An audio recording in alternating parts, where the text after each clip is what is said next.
So tonight we have Dr. Carolyn Orbann. Yep. Orbann.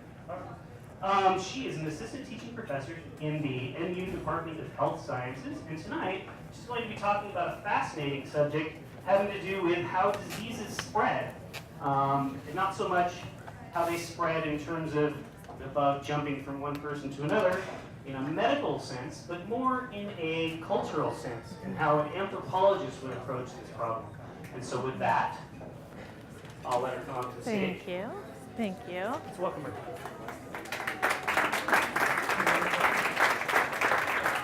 Hello. Hello. Hopefully this works well for everybody.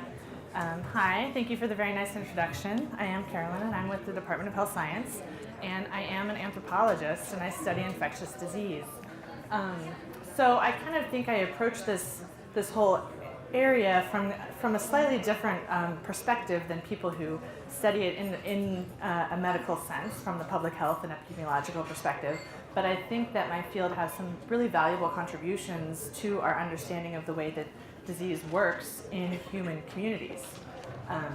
One of the things that I think is valuable is the fact that anthropologists really get a sense of variation in human culture and the ways that different cultures do things like organize their family structures, organize their community structures, organize their daily life. So I kind of thought what I would do was talk a little bit about two different diseases that have been in the news lately, and kind of compare and contrast the way that those diseases have been handled, both by the medical community but also by the public at large. Those diseases are Ebola and measles. Okay, can I move this mic back just a little bit? Would that be okay? It feels like I'm getting a little something. Okay. So, let's see, where did I want to start? Okay. So many of you guys probably have noticed, obviously, the Ebola epidemic in West Africa that's been going on over the last year or so. Ebola is a viral disease, which means it's spread by virus. There have been a number of kind of serious Ebola epidemics since it was discovered in the 70s, where the case fatality rates have been between 43% up to 88%, which means that percentage of people who ever got the disease died of the disease. So it's a very scary disease, especially for people here where we kind of are experiencing it through the lens of the media. But there's some significant things that contribute beyond just the lethality of the disease itself, that contribute to the spread and the reason that mortality is so high.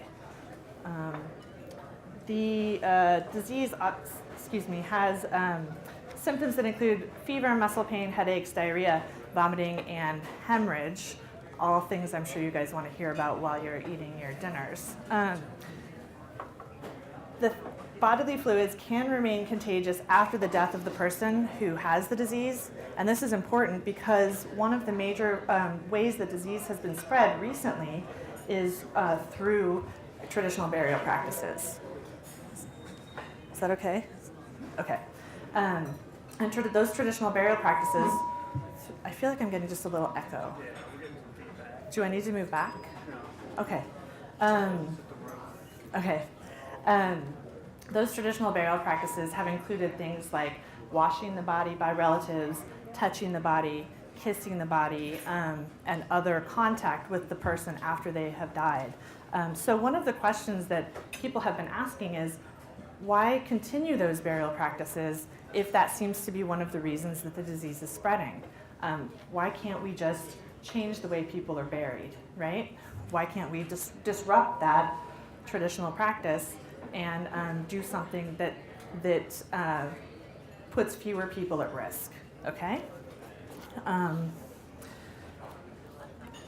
I would say that the contribution of anthropologists to that then is trying to come up with a burial practice that takes into account cultural patterns, like the need to touch a body, kiss a body, wash a body, and replaces them with something that is acceptable to the community.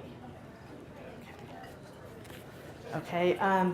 This has been something that's been discovered before. I say discovered with kind of air quotes, in previous outbreaks of viral hemorrhagic fevers like Lassa, like Marburg virus in Africa. And it seems like we kind of continue rediscovering this solution, and for whatever reason, it's not really sticking with public health efforts that happen.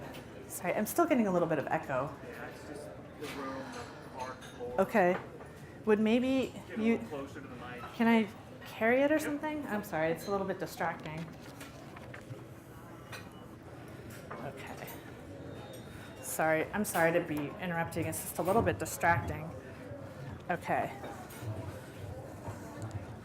Okay, so that's kind of a very brief introduction to kind of what anthropologists can do, is really kind of understand the cultural background behind behaviors that we see as a focus of the epidemic transfer.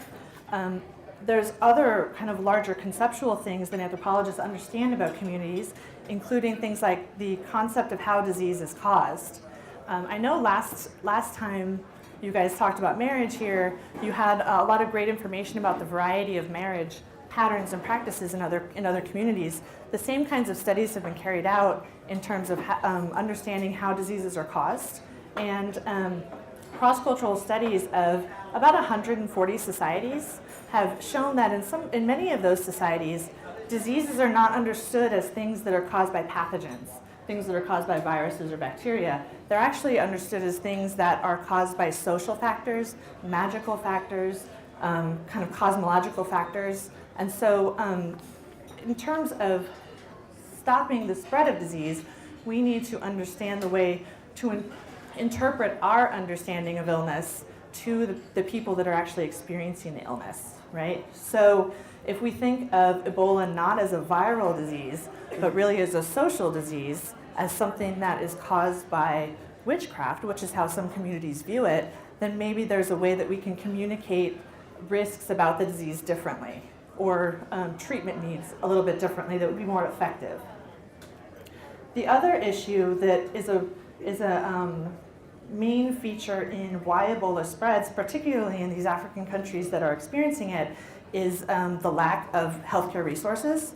So kind of putting it in a larger context, things like ineffective government, things like public health facilities, things about the funding of healthcare institutions in these countries are a really major feature of why diseases spread. And I think that this is really logical, and I don't see that this is something that public health people are ignoring in any way, but I think that perhaps we can, again, recontextualize it a little bit as anthropologists and think about what is the best way to use the very low amount of resources that we have in some of these countries in order to to provide the best use of dollars, either local dollars or aid dollars, donor dollars.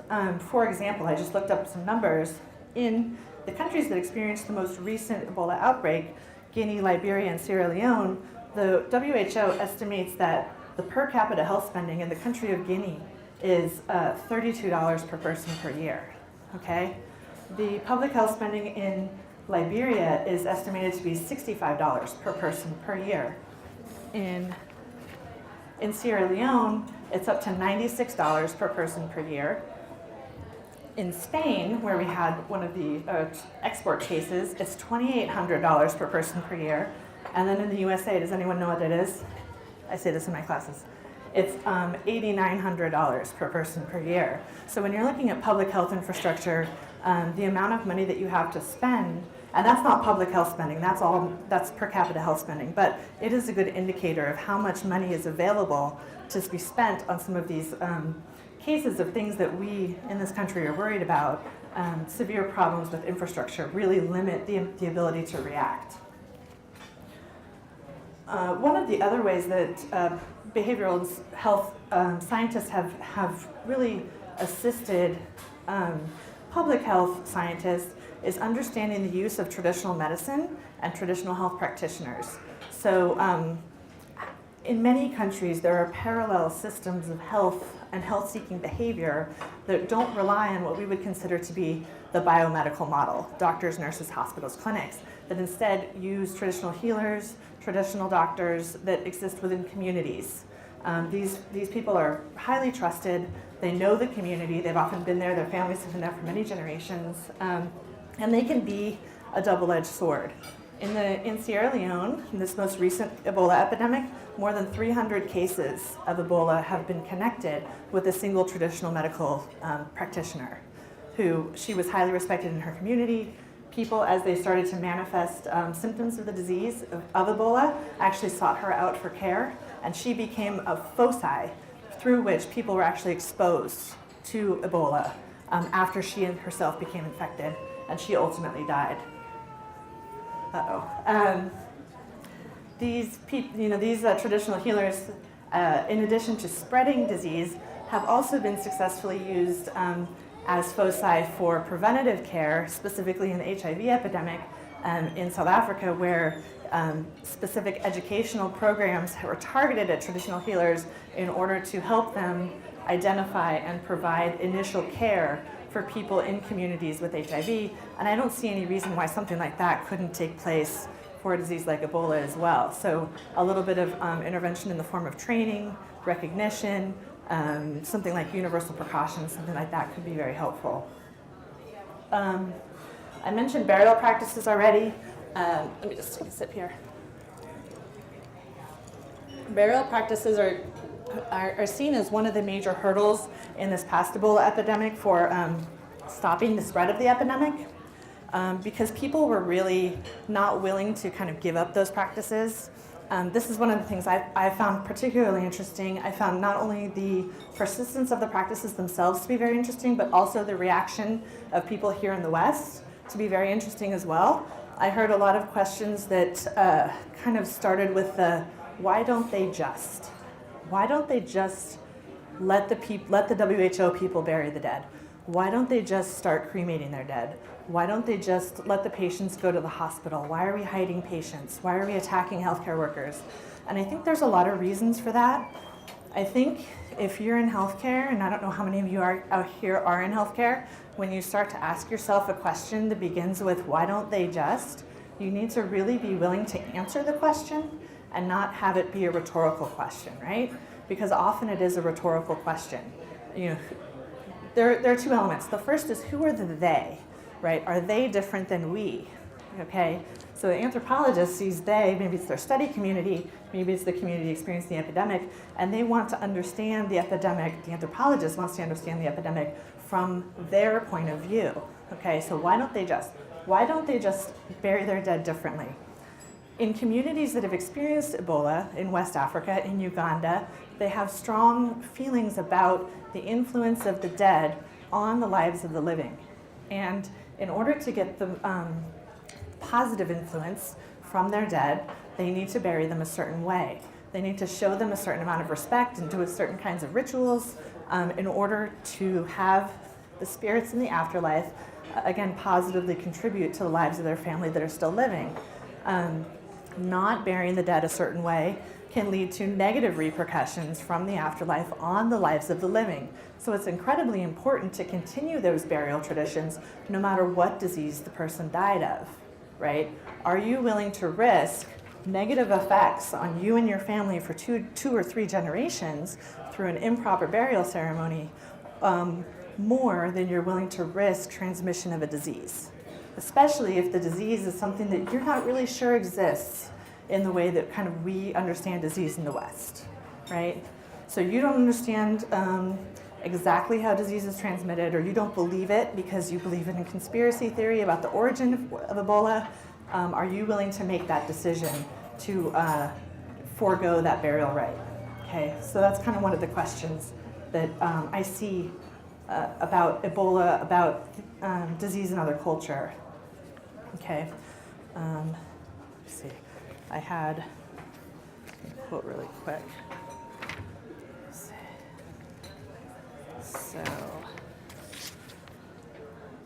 And this is just a quote from an NPR interview with another anthropologist who studies among Liberians. Liberia is one of the countries where the most recent Ebola epidemic took place.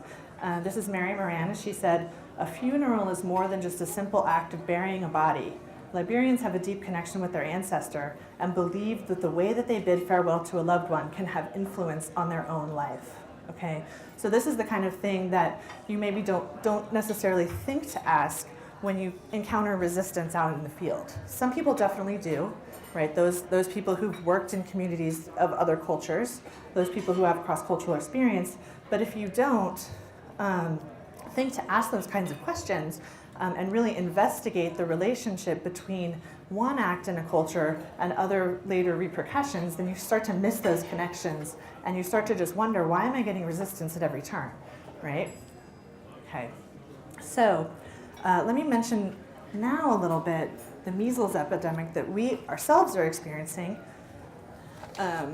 and I'll talk about that just a little bit. So measles as well is a viral disease.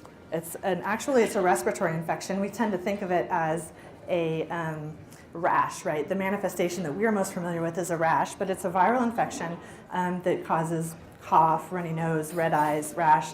It's a highly contagious disease. If you are not vaccinated and you come in contact with somebody who has the illness, you're about 90% likely, you have a 90% chance of becoming infected yourself. Generally, with good supportive care, there's not too many side effects, but there are some negative side effects, complications that can include pneumonia, encephalitis, ear infections, and blindness. So a matter of becoming infected with the measles is not just getting the rash and being sick for a few days and getting over it. There are potential kind of fatal complications that you can have. Currently, kind of with modern medicine, it's not that likely for people to die of the measles. However, in the past, and I study populations in the past, I study Native Americans, there have been measles epidemics in which 25% of an entire community died. So the case fatality rate would be much higher then. Anyone know where our current outbreak started? Surely. Where? Disneyland. So in California, the only reason I say this is because it's in California as opposed to Florida. And California is one of the places where the kind of herd immunity is breaking down because our vaccination rates are declining, especially in those communities around Los Angeles. Currently, of the latest counts, there were 140 cases across 7 states in this current measles epidemic, and there have been no deaths so far. This is just part of a pattern of increasing numbers of epidemics of measles and other vaccine-preventable diseases. But in 2014, we had 23 separate outbreaks with about 600 cases total, mostly in unvaccinated communities, and started by imported cases, so people coming in from overseas who had been exposed and then bring it home. In 2013, we had about 160 cases. 75% of those folks who became ill that time were unvaccinated. And again, it was originating from abroad. So I think in the context of the measles epidemic, we need to think about what are the choices people are making about immunizations, about vaccinations, and why are they making them? And again, if you look at the media response, you see a lot of, why don't people just vaccinate their kids? Why don't we just force people to vaccinate their kids? Why are they making these decisions? And historically, this is a really interesting group of choices that are being made in this 21st century, because when you look at the history of vaccination, there's always been folks who have not wanted to vaccinate, and there's been a lot of resistance. But a lot of times that resistance has happened in communities that are very different from the community that is choosing not to vaccinate now. So in the past, you had communities that were underrepresented minorities, people who were persecuted in other ways by their culture, by their society, and so they kind of were already on the margins. And so they were further marginalizing themselves through the choice not to vaccinate. So kind of this disenfranchisement. Whereas the current anti-vaccination community, especially in California on the West Coast, are kind of the folks who you hear about opting out. People who are highly educated, sometimes very science and technology literate, who are really not doing it because they feel persecuted by the government or by the larger culture, but because they are embracing a lifestyle that involves what would be considered natural living, right? So avoiding things like chemicals and toxins, those kind of words you hear a lot in their own communities. There's a mistrust of big business and corporations. So that's kind of some of the attributes of those communities, I wanted to read really quick another quote from, this is actually from a WHO epidemiologist who was involved in smallpox eradication. And this is really relevant to the first kind of community, the disenfranchised, marginalized community that I mentioned. He's describing a smallpox eradication vaccination campaign and what had to happen in order to get smallpox eradicated. He said, "The hit and run excitement of such a campaign, women and children were often pulled from under beds, from behind doors, from within latrines, etc. People were chased and, when caught, vaccinated. Many misunderstandings arose, and tempers often flared in these heated situations." Attempts were made to get the cooperation and blessing of village headmen, thereby putting social pressure on all the villagers to stand their ground and accept vaccination. Still, however, some form of minor chaos was the rule, as the headman's authority did not extend into individual homes. Okay, so he's talking about pursuing people, pulling them from under beds, and vaccinating them against their will. Now, this did not happen in the US. This happened in Bangladesh. But I think if you can kind of see, this was somebody who was coming from the outside, coming into a community, and he goes on to describe how his status as a white person in that community gave him an authority that people in the community, they themselves did not have. I think you can see how maybe 10, 20 years later, when they went back to that community in the anti-polio eradication effort, they were not met with open arms, right? So I think there's some things having to do with kind of social control, colonialism. So all this disease, health-seeking behavior, health service avoiding behavior is not just about health, right? It's about how these behaviors interact with culture, how they interact with government, how they interact with specific communities' relationships with their government, and power relationships within a country, within a community, within a city, right? And so, behavioral science has shown just giving people data is not the way to get them to do what you want. Just saying, here's why you need to vaccinate, because here the disease incidence goes down. If you do get a breakthrough infection, it may not be as severe, et cetera, et cetera, et cetera. Just giving people data is not necessarily the best thing to do. So there's research about this in terms of climatology and politics and such. If you try to correct people's incorrect beliefs, it ends up cementing them in the beliefs that they have. So this goes for vaccination. This also goes for Ebola, right? Here's how Ebola is really spread. So we tell people that. Here's how Ebola is really spread. Not the way that you think. You're wrong. Is that actually going to change people's minds?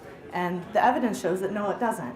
The way that it needs to work is that we need to find culturally appropriate solutions that fit in with the complex structures of the culture that exists on the ground already. And as outsiders, we need to be respectful of those structures as they exist, and not try to go in and change things whole cloth, right?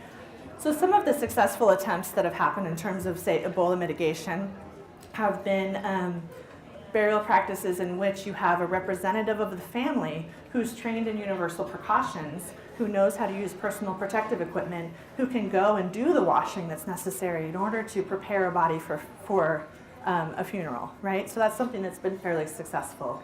Having people within the community help to write the pamphlets or design the posters that are put up as public health awareness campaigns has also shown to be effective. In some ways, like described in the quote I just read, trying to get the buy-in of the power structure that exists within a community has been effective. There's no one way, I think, is the key here. There's no one way to make it work in every community and every culture. And I think that's where getting behavioral scientists involved at a kind of deeper level isn't really important. So I think I'll let it sit there, and if anyone has any questions, I think we can go ahead and start talking. Just as a aside, when we do questions, there's 2 microphones in the room, and so if you just raise your hand, we can try to get a microphone to you. That'll make it easier for the people that are watching this on the video later on to hear the questions more appropriately.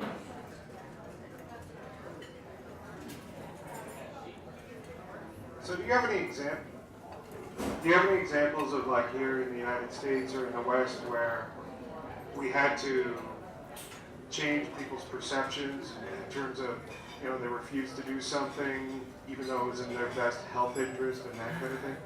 Yeah, I think healthcare is full of examples, and not just of infectious disease, of trying to change people's behavior, right? That's a major feature of healthcare research in general. Let me think of a good one when it comes to disease. Something like, and you know, some of this seems to be kind of cyclical, so something like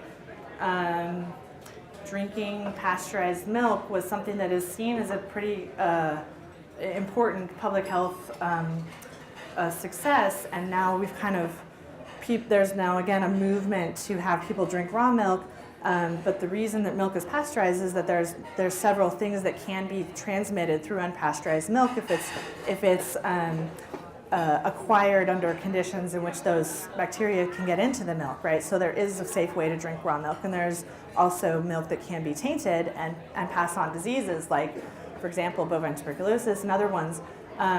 So I think part of it is people have this mistrust of corporations, kind of this big business thing that we've kind of all started to question, this model of corporate farming, corporate agriculture. So there's been a cultural shift away in some communities from these models, but we haven't necessarily kept up with the education about why something like pasteurization is important. I'm trying to think of other examples off the top of my head of changing behavior. You know, there's a lot. Things about, you know, anything that somebody in public health would be interested in the US, something like tanning, something like exercise, what we eat, when we eat. These all can be things in which it's important to think about how culturally appropriate our recommendations are, right? In some places, we might want people to use like a tanning bed if you don't have enough sunlight or something like that. It is appropriate, but in other places, it can lead to increased risk. And so we just need to be aware of how our behaviors, how our cultural values are putting us at risk of health or have health implications. Does that help?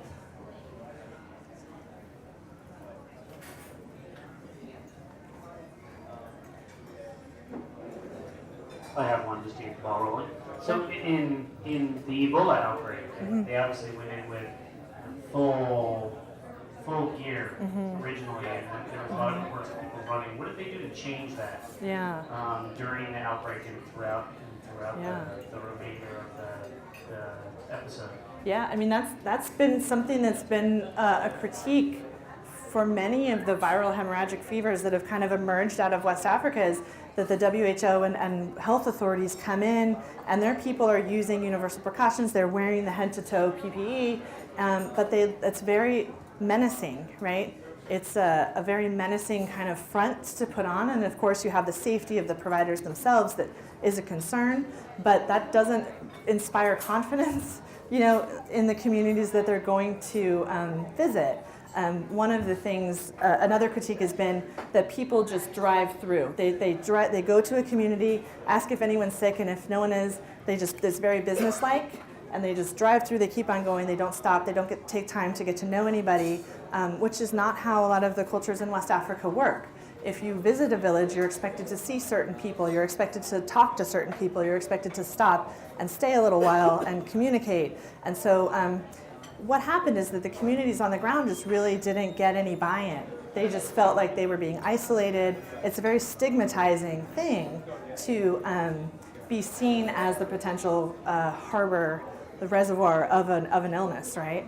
So it's just treating people with a little bit more, maybe respect, maybe a little bit more consideration of or empathy of the feelings of the people in the community, rather than being so businesslike. Our culture is very businesslike, right? When we're on a schedule, we like to get things done. We don't leave a lot of time for kind of chatting, getting to know people, asking how you are, and really listening.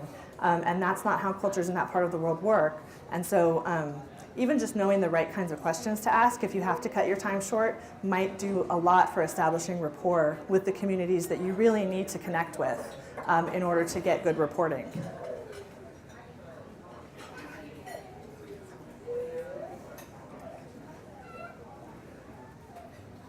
Sorry, I didn't try to do that. Sorry, Doc. Keep on that note. So you said that public health worker and healthcare worker generally have to build a lot of trust with the community that they work in. But in outbreaks, incidents, there's a sense of emergency, so everything has to be acted on as soon as possible. So how do we compromise that? How do we deal with that kind of thing? Yeah, that's the toughest question that there is. One of the things just has to be, helping communities establish a strong public health system, and obviously just with those per capita numbers that I gave earlier, the countries in which this epidemic took place just did not have that in place.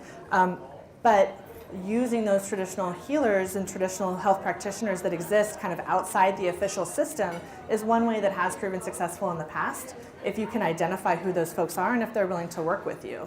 That often means kind of being a little bit less strident about your certainty about your own information compared to the information that they're presenting, right? So this comes down to, is it important to be right all the time, or is it important to have people willing to work with you, right? And I think that's in some places where our medical establishment doesn't always do the best job. It sometimes seems like it's important that we're right and that other people accept that we are right, as opposed to just saying, how can our knowledge work together, right? And to serve the community that's actually at the biggest risk, right? Yeah.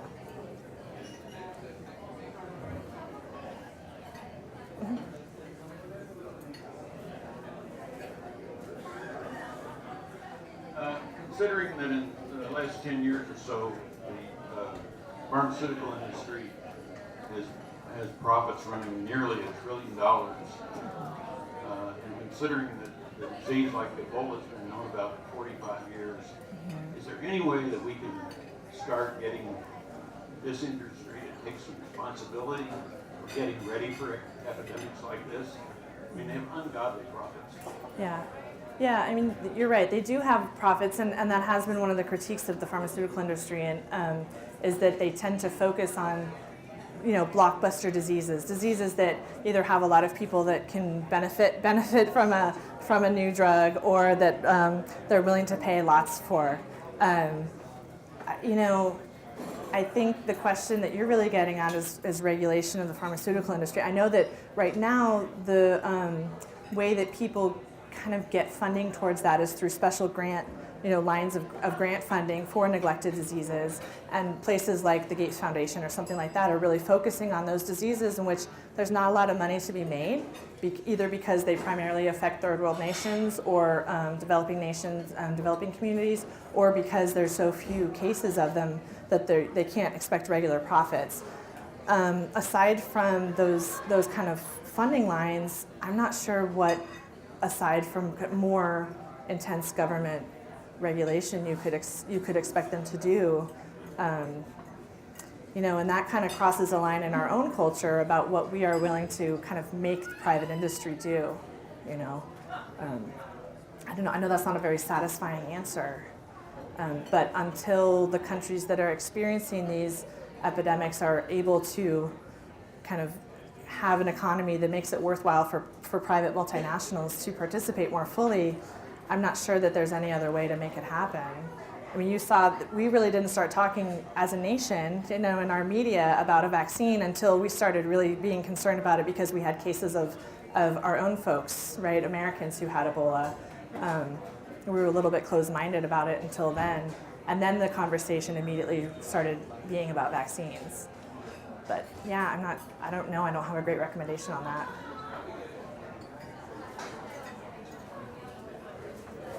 Yes. Hi. Hi. You talked a lot about Ebola and how to address the situation with people that don't have the resources and the knowledge.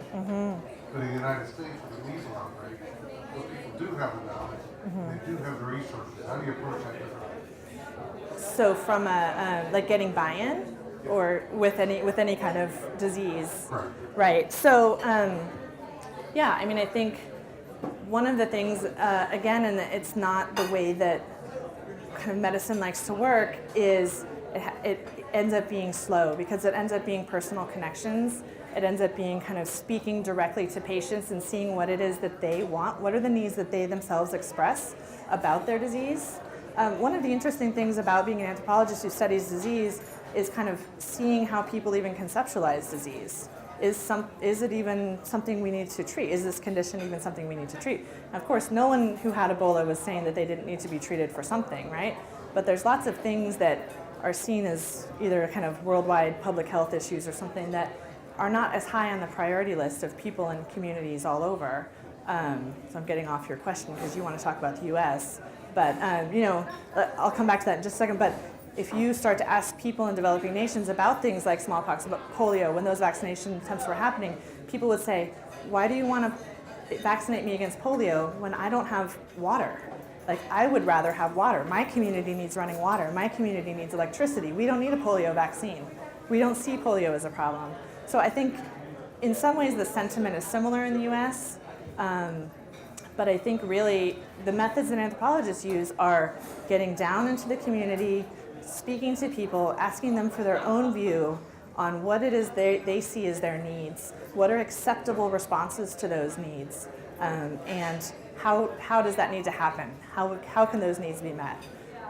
Again, and so that the problem is, the challenge is that can be different from community to community, and it becomes very hard to have a kind of a nation or statewide, citywide, nationwide picture of how to solve a certain problem.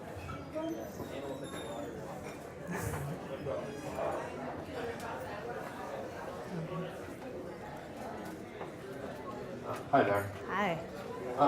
Regarding the measles outbreak in the U.S., is it, well, it seems reasonable that a softer approach in terms of doctors, for example, or anyone else interested in approaching people who will not get vaccinations will be more effective. It would be reasonable to not just attack their physician. Absolutely. Yes, absolutely. Is it realistic to expect medical professionals or anyone else to do that? Or is it common for them to be willing to take that softer approach? Because it's easy to understand why people would instead react with, that's outrageous, why would you act that way? Right.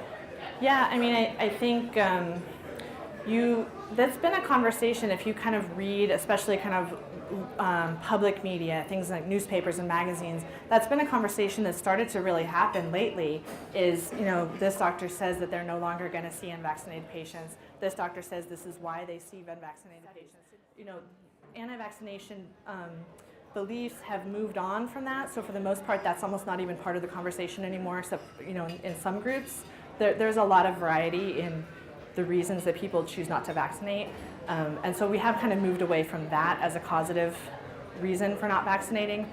But I think that's an important contribution as well, to get those people speaking up and being part of the conversation.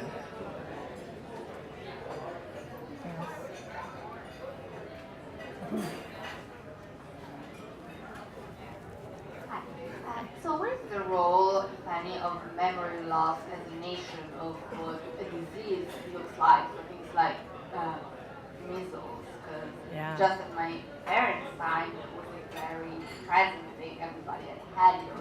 Someone who had. And for me, that's different. And I guess for other generations, is there anything that can be done to kind of pass on to new generations the knowledge of what that disease would do if it came back? I think that it is significant because the way that humans are not that great at assessing risk, right? Risk reward. We don't always understand how we can't calculate very well the risks of behaviors that we aren't taking in regards, especially if they're long term, right? So if I choose not to become vaccinated now, how does that depend on, or how does that change my risk in the future of getting an illness and getting complications and all that kind of thing? So I think that that's really important. Another feature of that is actually the kind of institutional memory of the medical establishment in not recognizing these diseases that are re-emerging, right? And kind of missing the first few cases. And you'll hear kind of testimonials from doctors who have seen children who had pertussis, babies who had pertussis, and they said, it took me a few days to figure it out, or a few visits to figure out what this was, because I had never seen a case, right? Because these were diseases that were thought to be gone. And so, from somebody who thinks about, the way the disease is spread, well, that's a really scary thought. If the doctor's not recognizing it and the patient's going out into the community, then that's just that many more days that they're out there potentially infecting other people. And again, it's not the fault of the doctor. It's that it's been gone kind of off the radar for so long, right? Yeah. Mm-hmm. I don't know where the mic is. I'm sorry. One of the problems with the measles epidemic is that the biggest risk really is people who are not part of the police about whether they're going to be vaccinated or not. So babies under a year old can very easily die of pneumonia if they can't, they're not old enough to get the MMR. I'm sorry, I missed the very last part of what you said there. Babies who are under a year old, they're not old enough to get vaccinated. Right. So once they're past maternal immunity, they're the ones most likely to die of pneumonia. Yeah. Right. Or people who are immunocompromised. Right. So we have a problem here in people making the choices. They and their families are not the ones most at risk. Right. And other people see the problem that we have a very individualist society. Right. Yeah. Yeah, that's absolutely true. So people balancing the risk that their own behavior are applying to other people in their community, they're just and it kind of goes in again to, perhaps, I kind of thought of it as almost not quite a science literacy, but perhaps a science or health literacy issue too, kind of a misunderstanding of herd immunity, because people see herd immunity and they think, well, if everyone else around me is vaccinated, then I won't be at risk because then the disease won't be here. The problem is that people who don't vaccinate don't live in a herd that vaccinates, right? They live in their own social network, and so you have pockets where vaccination rates might be 60% instead of 85 or 90%, which makes the outbreak much more likely, right? So people of like minds tend to self-congregate, and so that is again kind of going back to this misassessment of risk, right? Where they're kind of not viewing their own risk in their own community in a realistic light.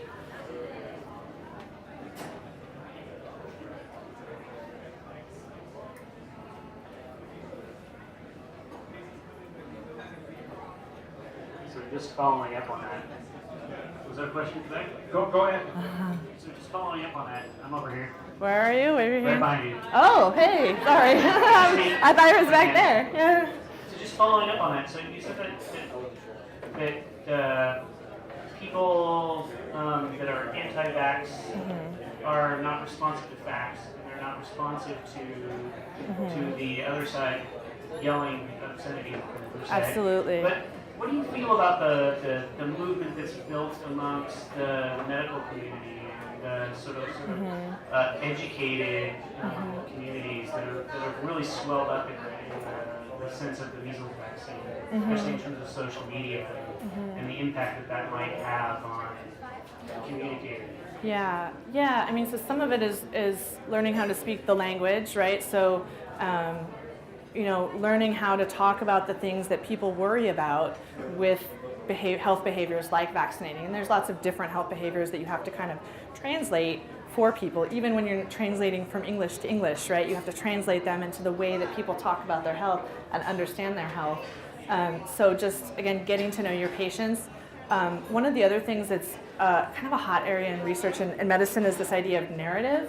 So have patients talk about their own experience in vaccinating or not vaccinating and becoming ill, so that you have people who are trustworthy, because part of this whole behavior is about not trusting institutions, right? So this is why facts don't work, because you don't trust the source of the fact. And so you see the fact as something that is suspect in and of itself, right?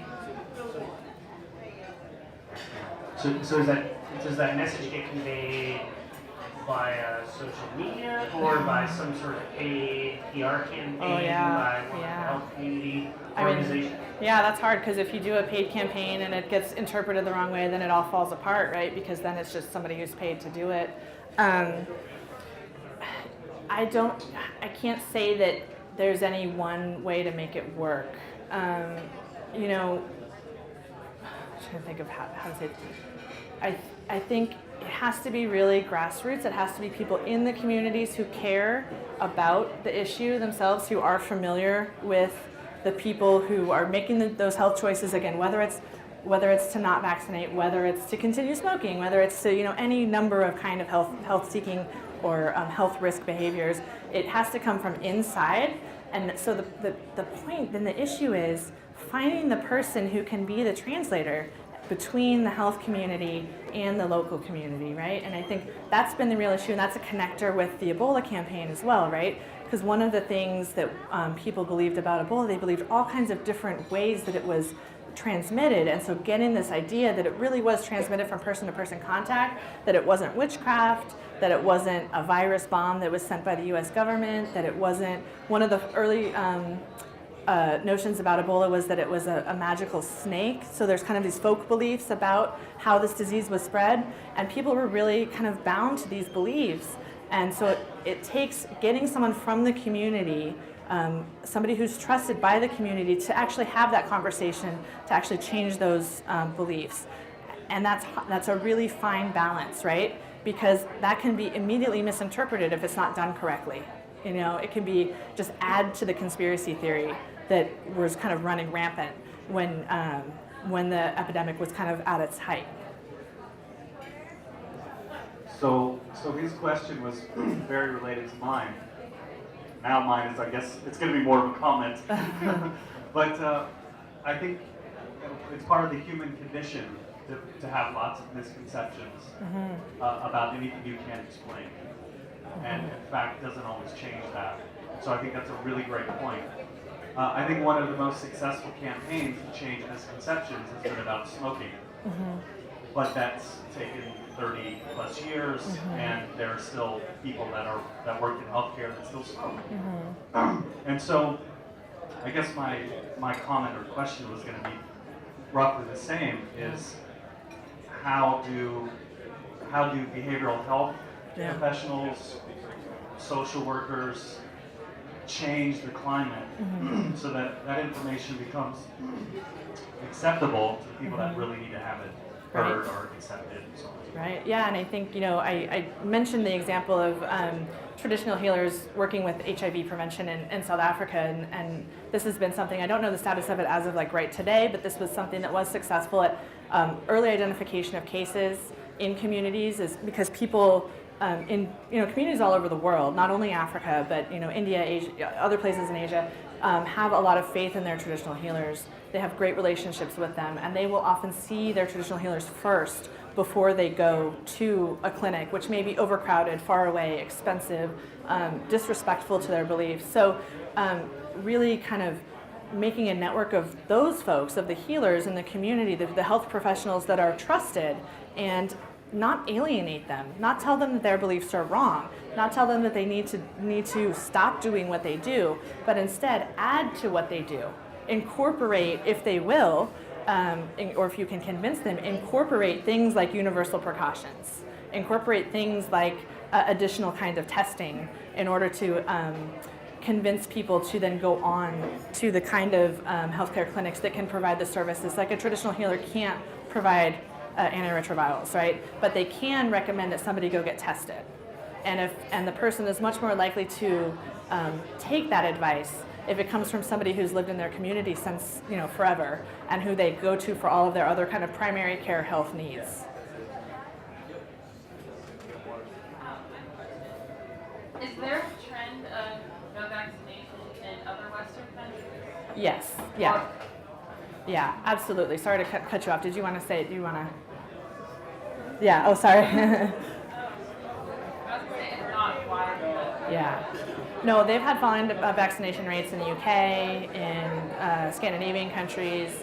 Yeah, and in fact, I think one of the last few years, either 2013 or 2014, the person had traveled to, I think it was Switzerland, and actually it was Switzerland or Sweden, had actually brought the infection back from there. So yeah, it is something that's happening, and I think it does go back again to this kind of historical memory.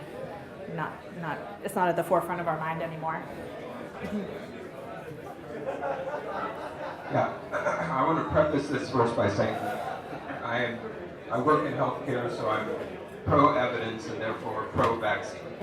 But to play the devil's advocate for a minute, it would seem that most diseases that we see, especially the ones you're talking about tonight, have existed for the purpose of thinning populations that were growing in an unrestricted fashion, or at least outstripping their resources. And so now we're, as a world population, we've doubled our life expectancy, and we're curing all of the diseases we possibly can, and in fact now pushing those cures on populations that have long since outstripped their resources. So as you and I contribute to that, if you were a futurist, what does the future look like if we cure these diseases and continue to grow exponentially? So you're kind of coming at it from this kind of evolutionary natural selection kind of, there's a purpose. We live in an ecology, even though we kind of forget that we are ecological beings. We live in a system, and diseases are part of the system that is a population control. Is that kind of what I kind of like nod if that's maybe? Or? I just think that the future looks scary if the human population continues to grow in an unrestricted fashion. Yeah. And yet I contribute to that every day. Yeah. By curing disease. Yeah, I mean, I think part of it is you can find solace in the fact that a lot of the countries that I'm talking about right now, not the U.S. yet, but European countries, Japan, actually have falling birth rates. So some of these countries actually don't even have replacement fertility rates, which means that their populations will over time decline if it continues at that level. So the purpose of disease in that case is not, it's not something that needs to control population. In terms of the developing world, this is kind of one of those things that's kind of in the vein of what people talk about when we talk about how do we do anything about climate change, right? How are we going to ask other people to make the sacrifices that we didn't make, right? In terms of population growth, so are we going to ask other people to limit their family size when we don't limit our own family size, right? That there's other larger forces that will do that kind of over time or have shown to do that over time. Things like educating women, things, later marriage age, later first birth age, stuff like that. I don't know if I've totally understood your question in that sense, but I hope it kind of answered it. I think that there's other things that can be good for population control than letting diseases spread. Yeah. I have a question that goes back to this question, and that you mentioned that someone went to Europe and brought back a communicable disease. And I'm a senior citizen, and I wouldn't think of leaving this country without having my list of vaccinations up to date. And in fact, there was a time when I couldn't leave the country without having those vaccinations. Or I couldn't come back to the country without having those vaccinations up to date. So what has changed? Yeah. Again, I think it's just people's assessment of their own risk, right? It's when you go to a developing nation, you check in with your travel doctor, right? You say, what vaccinations do I need to get? Do I need to get malaria prophylaxis? What other things do I need to do to prepare myself? Get my Cipro for my traveler's diarrhea or whatever. I need to do all these things to prepare to go. But if you are going to Italy or to France, you don't necessarily think, what vaccinations do I need to check to get up to date? Although, sorry, right here. There you go. I just wanted to piggyback off of that statement. About a year ago, I was working on getting some travel vaccinations and typhoid and yellow fever. And interestingly, many of my associates that are anti-vaccination were 100% in favor of needing those kinds of vaccinations for typhoid, yellow fever, hepatitis A, those kinds of things. But when it comes to vaccinating their own children against measles or chickenpox, that's the kind of vaccination you're not supposed to get. And that's not true for every anti-vaccination member of that community, but there seems to be a divide of these diseases are the ones we don't want, but these ones are okay. So maybe you were thinking of more dangerous in their respective diseases like those, whereas measles is considered to be dangerous. Yeah.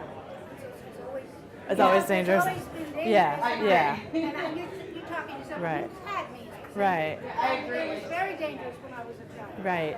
And so, I yes. agree, it's just they just don't see it as being dangerous in the same way as yellow fever Right. is dangerous. And again, so it goes back to, again, assessment of risk, understanding the risk of doing or not doing something that risk can have on you in the next, however long length of time. But it also gets back to our perception of risk in terms of other parts of the world and the danger of going to other parts of the world that we as Americans have comfort or discomfort going to.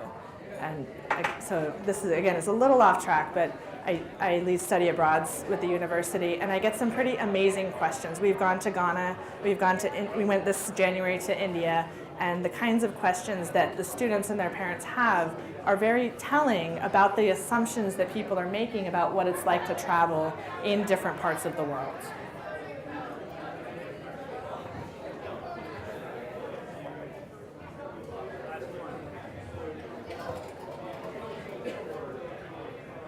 Hi.